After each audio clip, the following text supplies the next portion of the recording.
E a gente volta com o CB Ponto Poder, que esta semana recebe a deputada distrital Sandra Farage. Deputada, agora sim a senhora pode responder. Ana Maria Campos perguntou no outro bloco, no final do bloco, se a senhora, como evangélica, se sente aí representada por Eduardo Cunha, o presidente da Câmara Federal. Vamos separar dois tempos, tá? Ele como deputado federal, que defende os valores da família, que defende as causas da família, como eu defendo, tudo bem, eu me sinto representada. Agora, ele como figura pública, que se misturou numa operação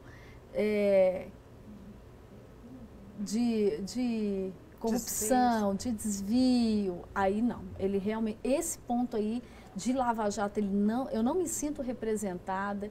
Eu acho que ele não precisava ter se envolvido com o que ele se envolveu, mesmo porque ele é um político muito bem sucedido nas suas campanhas, na sua trajetória política. Então, quanto ao aspecto do envolvimento dele na Lava Jato, das denúncias, da corrupção, de dinheiro fora do país, essa coisa toda. Ele perdeu a autoridade para permanecer na presidência da Câmara? É uma pergunta bem capciosa, né? E eu queria saber também se a senhora acha que ele escapa dessa. Eu acho que vai ser muito difícil para ele. Eu acho que vai ser bem difícil para ele. Ele está numa situação bastante difícil de sair. Eu acho que pegou muitas raízes, né? Achou familiares. Ele mentiu numa CPI. Ele não poderia jamais ter mentido. Então, acabou que ele propôs provas contra ele mesmo. Falando em Câmara Federal, a senhora teve uma votação muito expressiva, né, na eleição, mais de 20 mil votos, e fala-se muito que você pode ser candidata a deputada federal já nas próximas eleições. Quais são os seus planos para 2018? Então, Helena, pode ser que eu venha assim, mas tudo depende do momento. É uma resposta que eu realmente votei em 2018, porque depende de como é que vão estar os partidos, como é que o meu partido vai estar, né? Eu gostaria... meu projeto pessoal é mais uma legislatura de distrital.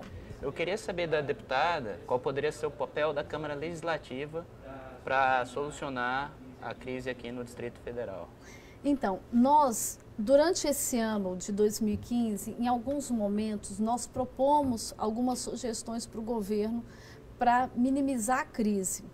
Então, uma das questões foi a questão dos alvarás, das licenças de funcionamento, porque as empresas ficaram muito congeladas.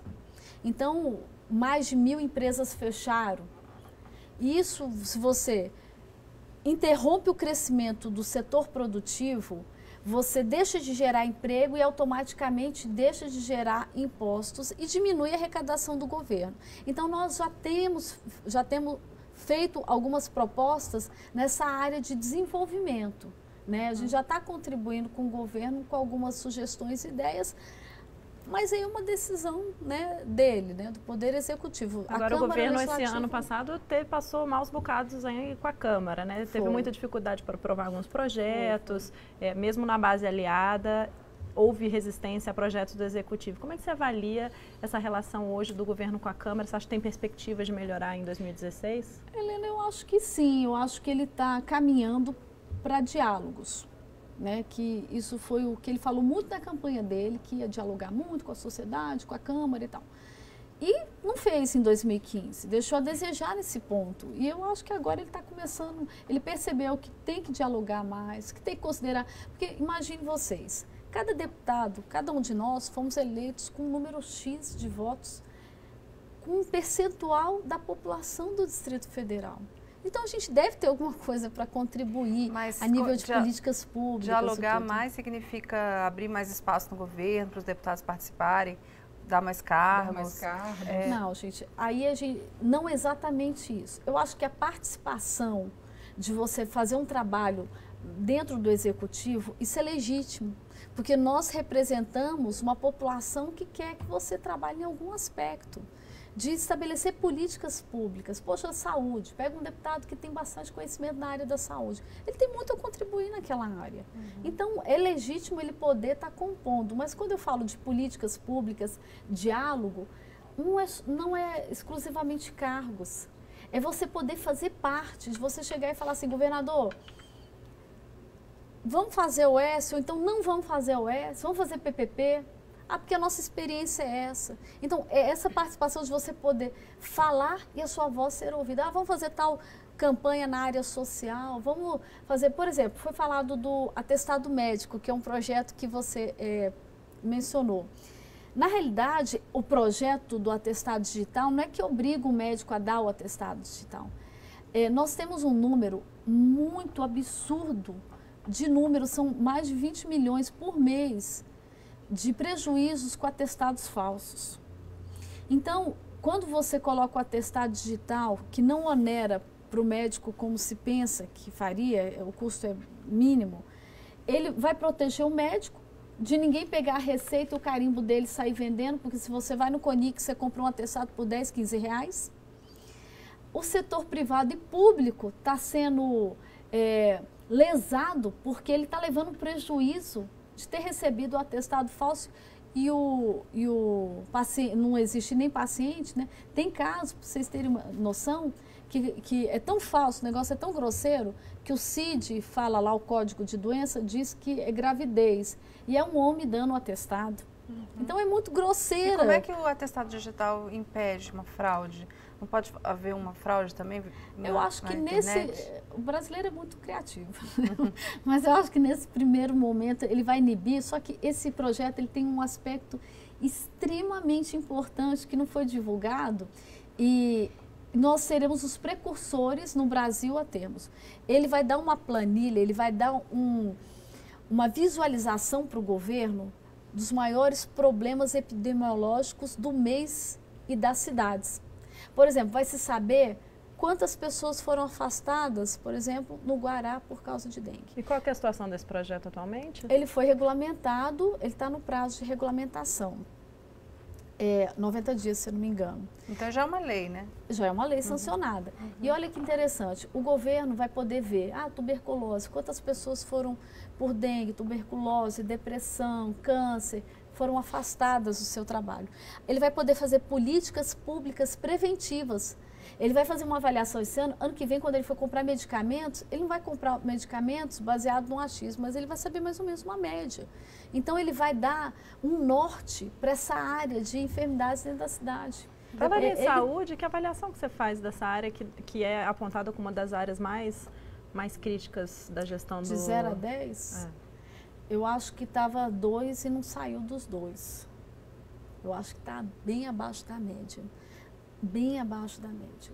E eu estou muito preocupada com isso. Isso dentro, até me perguntaram numa entrevista que eu dei no final do ano, qual é o presente que eu daria para Brasília se eu pudesse dar?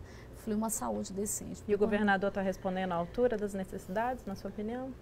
É isso que eu estou falando. Estava 2, eu acho que continua 2, né? Então, a gente está com uma expectativa de que Fica patinando, né? Não sai do lugar. Não conseguiu ainda pegar aí o viés de uma boa gestão. Eu queria saber a sua opinião sobre um episódio que no último final de semana, despertou muito debate, inclusive nas redes sociais, de uma moça de 24 anos que fez um relato no Facebook de que sofreu um estupro numa festa de Réveillon.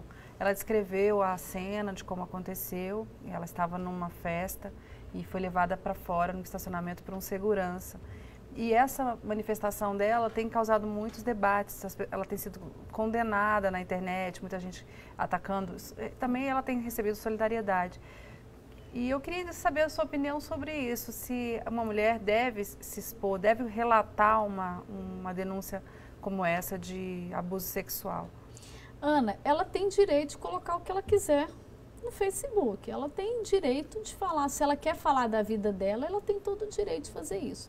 Agora, se você falar, Sandra, se acontecesse com você, eu como sou uma pessoa reservada, eu ia assim me manter reservada, porque afinal de contas é uma violência, né? Um crime, é um crime bárbaro. Então, eu acho que ela se expôs, mas eu acho também que ela tem todo o direito. Ela tem a liberdade dela de expressão, de escrever o que ela quiser. O fato de a gente viver numa sociedade ainda muito machista faz com que as pessoas acabem condenando uma mulher que sofre um abuso sexual. Ela provocou porque ela é bonita, porque ela estava com uma roupa curta ou porque ela bebeu. Você acha que ainda tem uma visão assim na sociedade? Eu acho que por alguns tem. Mas o fato, de repente, dela estar com uma roupa provocativa ou ser uma mulher bonita, não dá o direito de um homem violentá-la, de maneira alguma. Não dá o direito. Nem que ela se insinuasse, nem que ela se insinuasse, não daria o direito do homem violentá-la de maneira alguma. Mas a visão das pessoas ainda é, pelo que a gente viu nos comentários, ainda é muito conservadora. Retrógrada, né? Sobre isso é bastante retrógrada. Isso não dá direito de ninguém violentar. Nem que, ainda que ela, vocês sabem que eu sou mais tradicional, mas ainda que ela estivesse nua, não daria o direito de A mulher tem o direito de dizer não até o último minuto, claro, mas... Claro, o corpo dela, a vida dela. Então, se a senhora pudesse, deputada, eleger um grande projeto seu que passou aí em 2015, que projeto seria esse? Eu tive a oportunidade, eu propus 43 projetos. Então, todos os projetos que eu propus foram projetos que eu realmente tenho muita paixão, né? Então, esse do atestado digital, eu sei que é uma contribuição para uma saúde melhor, a médio e longo prazo. O governo vai poder fazer uma política pública na área de saúde, parar de comprar remédio por achismo, mas ter um número, né? Parar que se rouba essa bandalheira de atestado falso.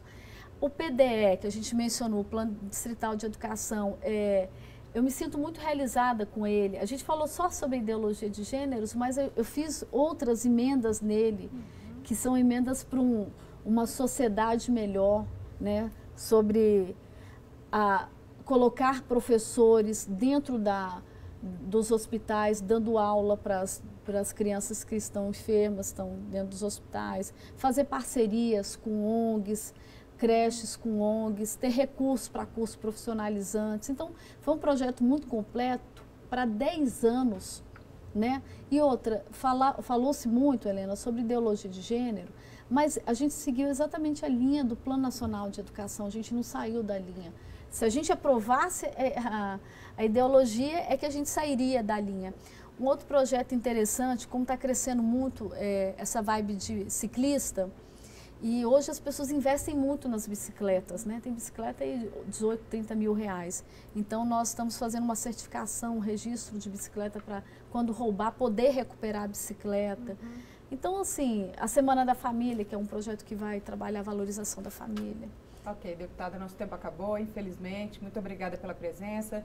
Meninas, mais uma vez, mais uma semana, muito obrigada. O CB Ponto Poder desta semana fica por aqui, mas a gente se vê na semana que vem com mais bastidores da política local e entrevistas exclusivas. Lembrando que o CB Ponto Poder é uma parceria do Jornal Correio Brasiliense e da TV Brasília, ambos do Diários Associados. Muito obrigada e até semana que vem.